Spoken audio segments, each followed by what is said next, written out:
예루살렘으로부터 온 신기한 소식을 전해드리겠습니다. 하나님의 가장 거룩한 이름의 글씨가 성전산의 동쪽에 나타났다고 합니다. 성전산 동쪽은 골든게이트가 위치한 곳으로 유명합니다. 유대 예언에 따르면 메시아는 동문을 통해서 성전에 들어오실 것이라고 합니다. 하나님께서 그분의 이름을 성전산에 나타내시는 것이 가능한 일일까요?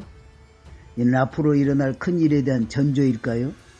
제가 여러분과 나눌 이야기는 잘 알려지지 않은 것입니다. 그러나 인터넷 뉴스를 찾아보시면 사람들이 성전산 동쪽에서 히브리 글자를 목격했다는 내용을 보게 되실 것입니다. 나타난 글자는 바로 하나님의 가장 거룩한 이름이며 이에 유대인들이 입으로 발음조차 하지 않는 글자입니다. 이 글자는 히브리어의 4개의 글자로 이루어진 테트라그램 야훼의 4자음 문자입니다. 이 글자는 오른쪽에서 왼쪽으로 요트 해 바브 해입니다. 지금 보시는 것은 성경의 출애굽기로 알려진 샤모트의 구절입니다. 3장 15절을 보시면 유대인에게 가장 거룩한 하나님의 이름을 보실 수 있습니다. 자세히 살펴보시면 다른 작은 표시들과 함께 작은 점들을 볼 수 있는데 이는 리쿠드 히브리 모음체제 시스템으로 모음이나 히브리 글자의 대체 발음을 나타내기 위해 사용되는 음가 표식입니다.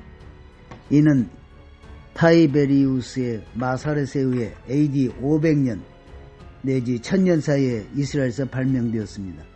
이 시스템이 발명되기 전까지는 히브리어는 모음 문자가 없고 자음만 있었기 때문에 유대인들은 모음을 구두로만 전달하였는데 이는 매우 자연스러운 것으로 오늘날까지도 대부분의 신문은 모음을 포함하고 있지 않습니다.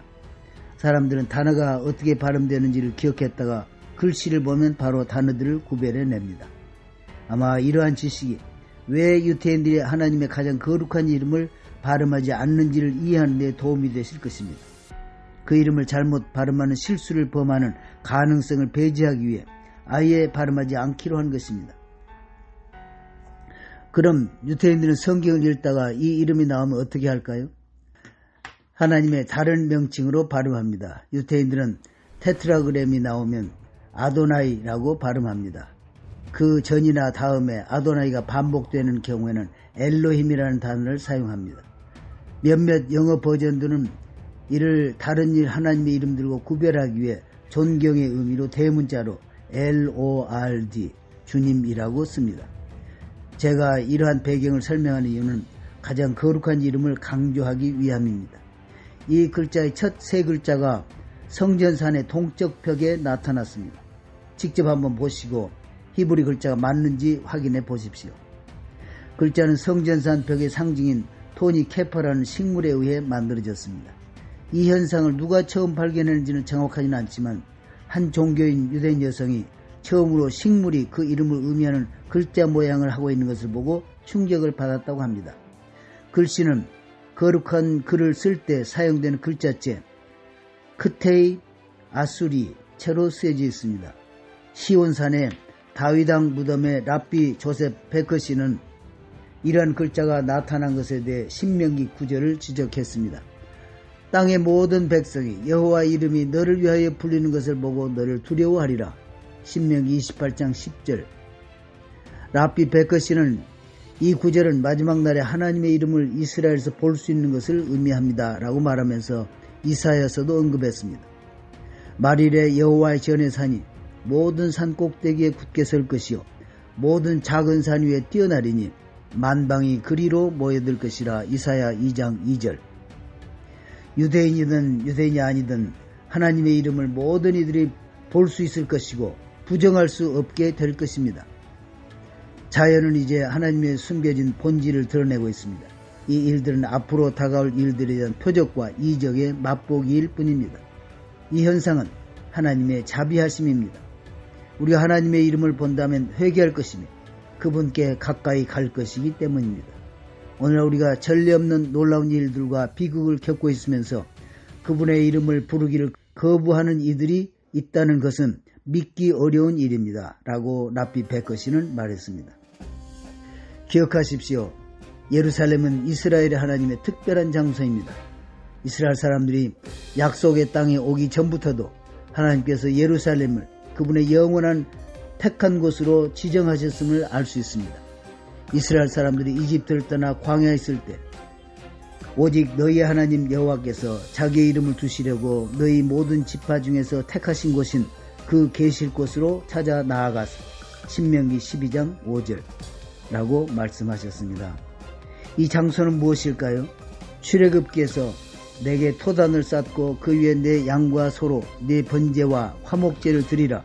내가 내 이름을 기념하게 하는 모든 곳에서 내게 임하여 복을 주리라. 출애굽기 20장 24절. 그 장소는 어디일까요? 역시 답은 성경에 있습니다.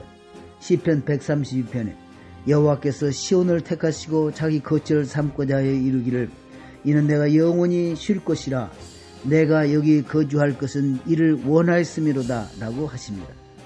그럼 시온은 어디인가요? 라고 물으실 것입니다. 이는 다윗 왕이 건립한 이스라엘 왕국의 수도를 말합니다. 역대하 6장 6절에서 예루살렘을 택하여 내 이름을 거기 두고 또 다윗을 택하여 내 백성 이스라엘 다스리게 하였노라 하신지라고 하셨습니다. 즉 다윗 왕이 여부수 족속을 정복하고 이 지역을 예루살렘이라고 부르기 전부터 하나님께서는 그곳을 그분이 거처하실 특별한 장소로 정하신 것입니다. 또한 하나님께서는 이곳에 거주하실 것이며 영원히 거하실 것이라고 말씀하십니다. 게다가 성전산의 동쪽 벽에 대한 최근 밝혀진 바에 의하면 예루살렘의 지형이 전능하신 분을 나타낸다고 합니다.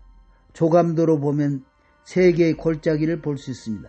히브리어를 아는 사람들은 이 골짜기를 보고 히브리 글자 쉰과 연관 지을 것입니다. 이 글자는 또 이스라엘 각 집의 문설주에서 볼 수 있습니다. 몇 주자에는 글자 쉰이 있습니다. 몇 주자는 2개의 토라 구절을 양피지 두루마리에 써 넣은 것으로 이 두 구절은 가장 중요한 명령을 말합니다. 신명기 6장 4절에서 6절과 신명기 11장 13절 그 21절 말씀 너의 모든 마음과 힘을 다해 내 하나님을 사랑하라 입니다. 이스라엘 사람들은 말씀에 명령한 대로 이 말씀을 대문과 문설주에 붙여 놓아야 합니다. 그럼 왜 몇 주자가 글자 쉰으로 장식되어 있을까요? 이는 쉰이 하나님의 이름 엘샤다이 전능하신 하나님을 의미하기 때문입니다. 어떤 몇 주자는 창이 있어서 단어 양피지에 샤다이라는 단어가 보이도록 되어 있습니다. 따라서 예루살렘의 대부분의 집에서 그 이름 샤다이를 우리가 볼 수 있기 때문에 하나님의 약속은 이미 성취된 것입니다. 좀 더 알아보자면 이 상징 쉰은 예루살렘의 지형에서도 볼 수 있습니다. 하나님의 이름이 예루살렘의 지형에서 볼 수 있다면 내가 예루살렘을 택하고 내 이름이 그곳에 있을 것이다 라는 말씀이 기억날 것입니다. 이러한 측면에서 예루살렘은 하나님의 임재로 들어가게 하는 하나님의 상징적인 문이라고 말할 수 있습니다. 요약하자면 몇 주자에 그리고 예루살렘의 지형에 하나님의 이름이 계시고 이제 성전산의 동쪽 벽에 그분의 이름이 신비한 방법으로 나타나기 시작했습니다. 고대 유대 예언에 따르면 예루살렘은 바로 메시아가 오셔서 영원한 왕국을 세우고 인류에게 샬롬, 평화를 가져오실 장소인 것입니다.